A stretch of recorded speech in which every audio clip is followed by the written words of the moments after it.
The 2020 presidential election will be one of the most important in American history. The stakes are very high as we witness the most serious assault on our democracy taking place on our watch. Courage and focus are needed as we live through the challenge of a pandemic where more people in America have died than in any country in the world. Calls for social and racial justice are occurring in all 50 states as citizens are using their right to protest. Climate change has contributed to deadly wildfires more intense than ever before in the Northwest. As citizens, we are being taught that we can no longer take life, liberty, and the pursuit of happiness for granted. Whether you are young, old, independent, or do not feel heard by either Democrats or Republicans, we want you to hear the voices of fellow citizens in Missouri who are issuing a clarion call that voters turn out in record numbers on November 3rd. With your vote, we have the power to reverse the assault on our democratic values. Listen to the voices of your neighbors.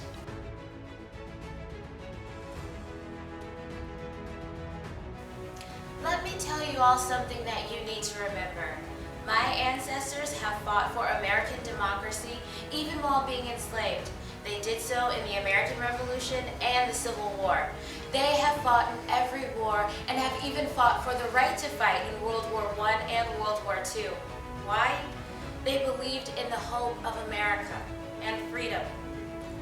In 1965, when John Lewis led 600 nonviolent civil rights activists out of Selma, they were violently turned back by local authorities. 2 weeks later, I was one of 25,000 people from all across America that showed up to finish that march to Montgomery. Now, 55 years later, we have a president that's using the same violent playbook against nonviolent civil rights protesters. It's time for us Americans to show up again and vote him out of office. A president of the United States needs to be able to lead a multiracial, highly diverse country of equals. But when this president denigrates women, the disabled, and people of color, as he's done since his campaign began, he is saying to us that he does not care about the American ideals of equality, liberty, and justice for all. He needs to be replaced with a president that does care about America and all Americans. I'm sad that our progress in having honest conversations about racism in America is threatened now. Instead of Trump seeing the patriotism, the courage, and the tremendous patience of African Americans, he uses race to satisfy his political base. Trump doesn't make a distinction between peaceful protesters and rioters. He sees no difference between the civil rights protesters and the white supremacists in Charlottesville. He even calls the Black Lives Matter global movement a symbol of hate, but defends the killer of protesters in Kenosha. This is America, Mr. Trump. I want to speak to my African American brothers and sisters and Bernie Sanders supporters who feel that neither Republicans nor Democrats are truly addressing the needs of our people.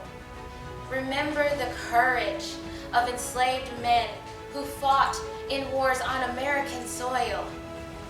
Remember people like my great-grandfather who fought in a segregated American military in Europe and did so because this is our country too.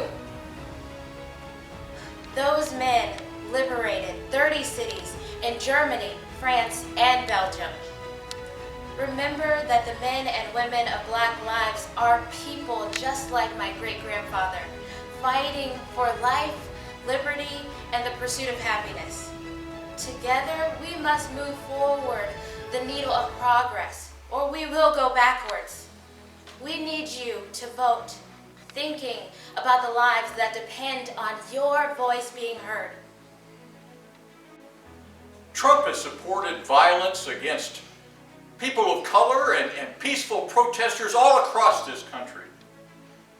The violence that John Lewis experienced in Selma has got to stop. We've got to make sure that our vote counts on November 3rd so that we can make America more humane in its treatment of people and the planet. Elect Joe Biden and Kamala Harris. To continue our legacy of justice for all.